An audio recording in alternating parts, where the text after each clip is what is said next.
बंगाल में सत्ता परिवर्तन होते ही आम आदमी की थाली पर असर पड़ना शुरू हो चुका है। ममता बनर्जी की सबसे लोकप्रिय योजनाओं में से एक मां कैंटीन को हर कोई जानता है। अब यह बंद होने की कगार पर है, या कह सकते हैं कि बंद हो चुका है। कोलकाता के एसएसकेएम हॉस्पिटल से लेकर भवानीपुर और कालीघाट तक करीब 50 कैंटीन में ताले लटक चुके हैं। गरीबों को मात्र 5 रुपए में भरपेट खाना देने वाली इस योजना का बजट और रसद सप्लाई अचानक से बंद हो चुकी है। नगर निगम के अधिकारियों और एनजीओ का कहना है कि नई सरकार की ओर से अभी तक कोई भी निर्देश जारी नहीं किया गया है।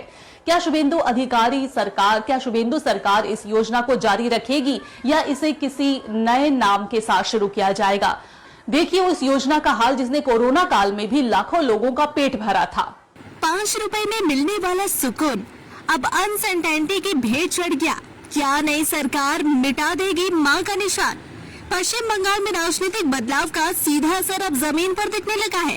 कोलकाता की सड़कों और अस्पतालों के बाहर जो मां कैंटीन गरीबों का सहारा हुआ करती थी, वे अब धीरे धीरे बंद हो रही है। रिपोर्ट के मुताबिक कोलकाता की 130 में से कम 50 कैंटीन में शुक्रवार से खाना नहीं बना है। एसएसकेएम अस्पताल परिसर, कालीघाट ब्रिज के पास की कैंटीन, भवानीपुर का पुण्य सिनेमा हॉल और लॉर्ड्स मोड़ जैसे व्यस्त इलाकों में कैंटीन की सेवाएं पूरी तरह ठप है। दरअसल इन कैंटीन को चलाने के लिए कोलकाता नगर निगम चावल, दाल और अंडे मुहैया कराता था, जिसे कुछ एनजीओ पकाकर लोगों तक पहुंचवाते थे। लेकिन पिछले कुछ दिनों से कच्चे माल की सप्लाई रोक दी गई है। एक एनजीओ संचालक ने बताया कि वे हर दिन करीब 8000 लोगों के लिए खाना तैयार करते थे, लेकिन पिछले 2 से 3 दिनों से रसद नहीं आई है। नगर निगम के एक अधिकारी ने दबी जुबान में स्वीकार किया कि नई बीजेपी सरकार इस योजना के लिए फंड जारी करेगी या नहीं, इसे लेकर भारी अनिश्चितता है।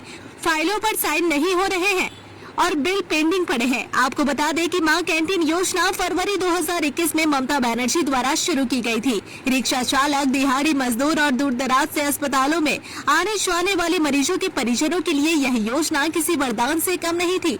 मात्र 5 रुपए में चावल, दाल, सब्जी और अंडा, यह मेन्यू अब गायब होने लगा है। हालांकि अब अधिकारियों का कहना है कि स्थिति सोमवार या मंगलवार तक साफ हो सकती है। बीजेपी सरकार आयुष्मान भारत और स्वास्थ्य साथी को एक साथ चलाने पर विचार कर रही है, तो शायद इस योजना का भी कोई विकल्प तलाशा जाए।